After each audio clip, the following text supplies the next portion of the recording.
Here at Carmer Standardbreds, catching up with Rod Mercieca. Firstly, Rod, welcome to Campbell's Comments. Thanks, Paul. Thanks for having us today, and yeah, it's been a good day. We've been here doing some yearling videos, getting ready for your yearlings going into the Nutrien sale. Yours are actually all going to Sydney, which is March the 3rd. There will be the parade day, and then the 5th is actually sale day, day after the Miracle Mile. One, you're looking forward to it? Yes, yeah, no, we are. We look forward to this every year. Now the whole family comes down. The kids come down for the first time last year. They're getting big enough now, so it's a family weekend away, really. So, but no, really looking forward to it. And yeah, we've got a big lot this year. We've only usually got 2 or 3, but we've got 7 of them. So we'll touch on those in a minute. But Carmer Standardbreds, one, it's a family. Yourself, Kristen. I always get it wrong. I call her Kirsten. I'm going to get Georgia and Darcy, and it is all hands on deck. They're all here helping today. Must be great, put in long hours, but it must be great to be able to share it with your family. Oh, definitely. They to teach them sort of the things that I've been taught over all the years. It's good to be able to put them through it as well, and it's good upbringing for them too. It's farm life. There's nothing like farm life, mate. So yeah. Well, a lot of people say a lot of negativity about harness racing, but if you actually stop and look at it, there is a lot of good parts to it, isn't there? And it's a lot of fun. Oh, definitely. Yeah. It's a sport where the whole family can get involved and do what they need to do, and it's I think some areas get taken away from that family avenue, but we do it here that way, and we all enjoy it. And if we didn't do it that way, it wouldn't happen either, because I work full time, Kristen works as well, and the kids help out a hell of a lot as well. So yeah, it makes it a little bit of fun. What is Carmer Standardbreds? Like how many mares and that do you run? We've got about 5 or 6 brood mares. We've got 4 back in foal this year. We probably upgraded our mares a bit this year, but yeah, we're just a quiet little one, mate, to do our own thing. We do a bit of AI, fresh semen, for a few outside ones in our own. But yeah, no, we look forward to sales every year and working up with the young ones and then seeing them go on further in life. We watch them as far as they go, and it's good to see when owners get them and they have a lot of fun with them. You got one in work. You predominantly you don't train them. She's potential broodmare for the broodmare barn, but somehow or other she's ended up back in work. But you like having your hand still in the odd one? Yeah. I used to drive and train years ago, but now we just sort of I've got one at the moment, but like I said, she's a broodmare prospect down the track.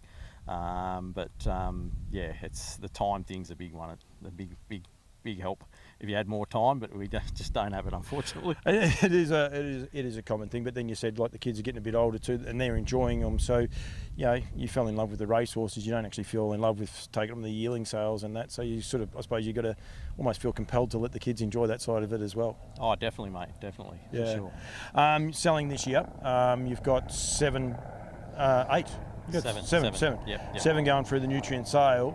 Is that as big a draft as you've taken to the? Yeah, definitely. Like I said, we usually only have 2 or 3 of our own, whereas this year we've only got 1 of our own. We've got 1 for one of my cousins, and then we've got 5 for Rob Jones to put through as well. Yep. And Rob's, they're all pinhooks, I think. Rob's. Yes. Yeah. So he bought 3 out of New Zealand and 2 from the Yearling sale. Yep. Add a little bit of interest, don't they, to the sale, and a little bit of intrigue.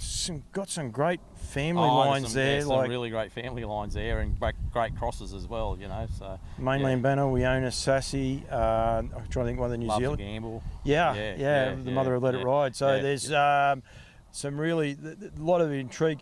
Pinhooking is something that the thoroughbreds love doing it. A lot of people in the trots don't do it, and they actually half frown upon it. But I love it because when you pick up a catalogue like that, you're like, wow, especially some of these New Zealand ones. Yeah, oh, for sure.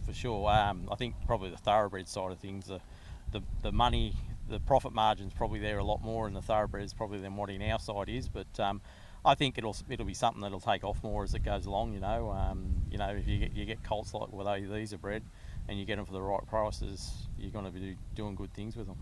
I'm going to get into trouble because I'll get one wrong. You've got a Lazarus, a Lou, a Seaside, a Heaven. 2 Seasides. 2 Seasides and a Heaven. You've got a Rock and Roll Dance for yourself. Yes. And he's a lovely colt. Yep. And what's my last one? I think that's all of them, isn't it?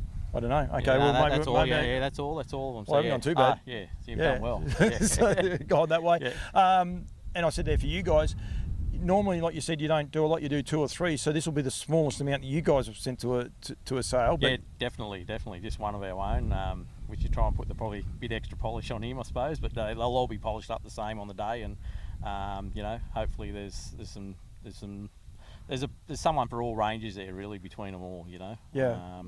There's some good crosses there. You know, like you say, our own bloke there, we sort of bred him, even though he's probably hasn't got the same breeding, but we bred him on the same cross as Barroom Banner and the Christian Cullen Rock and Roll Dance. Hopefully he's a cheapie for someone that can get that same cross, you know, and have a lot of fun with it. You and I were talking off air about those crosses at work and how they work. It's funny, Mick Stanley's name came up both times. It's weird. It's strange how it works. Rock and Roll Dance, he's quite a unique horse. I did myself and Mark Barton, we did an interview with Chantel Turpin in Albion Park a couple of weeks ago, or months ago, I don't know when it was, every day rolls into the next. And we actually mentioned how he's a bit of a maligned horse, if you like. That Tuesday, he ended up with 6 winners. Now, he hadn't had one winner when we done that interview and when I put it out. And I got up the next morning and I had a look. Like, he does a huge job winning races everywhere, doesn't he? Unbelievable job that he does. And I think, you know, that Rock and Roll Heaven line's going to throw back for a long time to go yet, you know. Yeah. Hopefully, we've got a mare and foal, the King of Swing. Hopefully that does it with him as well, you know, which there's no reason it shouldn't, you know. If he was in the States, King of Swing, he'd be a top liner over there, you know. Yep. You'd have to say he'd be close to the world record holders on them tracks over there all the time. So that Rock and Roll Heaven line's just going to keep throwing, I think. So a bit like the old fake left line. Yeah, you can get one of those. There's a couple actually in the sales. We've got that still in the family line, the maternal line. Yep. Do you enjoy the breeding side of things? Or? Oh, definitely. We sit down. Well, Kristen sits down more than what I'd probably do, but go through, see what we're going to pick. We don't pick early, but you know, we go through and pick what sort of we think is going to be best. It's like we said earlier, it's all a gamble. You know, come 2 years down the track, they mightn't be interested in that line of stallion, but you try to do best what's best for your mares. And like I said, we've probably upgraded our mares a little bit more this year. We've bought an Art Major mare, and we've got a Rock and Roll Heaven mare that we've bought into, and yeah, hopefully we have a bit of fun with them, and we've gone to some half decent stands with them as well. So, do you buy your mares because you like those horses as individuals, or potentially what you might be able to mate them up with and see how that works? Probably potentially what we can mate them up with, you know, and hopefully that family line's current. That's probably the biggest one, trying to get that current family line. Always have your phone turned off. It's always bad manners.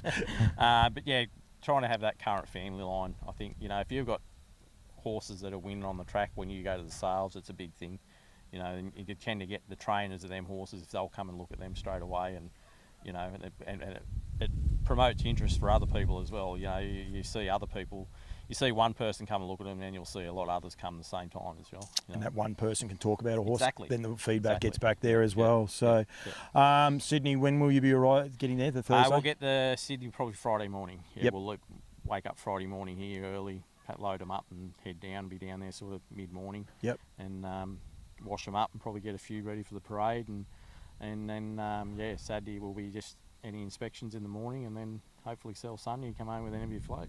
So just so everyone's aware, anyone going to Sydney, that on the Friday there is a parade at 5 o'clock, and then Saturday is exactly that. It's called inspection day, and the main reason being for it is because it's Miracle Mile night. So we like Nutrien anticipate that a lot of people are going to want to go to Miracle Mile night and enjoy the festivities, and that's great. But you'll have all morning there, basically all access to all the breeders. Everyone's going to be aware of it. I think it's the better day because it's not as crowded. Yep. And you get to have a good look at your horses. You know, you can walk your horses nice and straight and without other horses out sitting in your back pocket. You know, it's probably the better day of the inspections. But I understand a lot of trainers are that busy, and owners, you know, that they can only get there on the Sunday morning. So, but yeah, Saturday's probably the best day to inspect, I feel. Yeah, and then, as you said, makes it a bit easier. Then they can go away, come back again Sunday morning, run their eye back over. Yeah, no, I'm still happy, and go from there. And bring someone else to look at it. You know, get a second opinion. So. And then just start putting their hand up. Yeah, that's what we're after. To do, all to be positive. Yeah.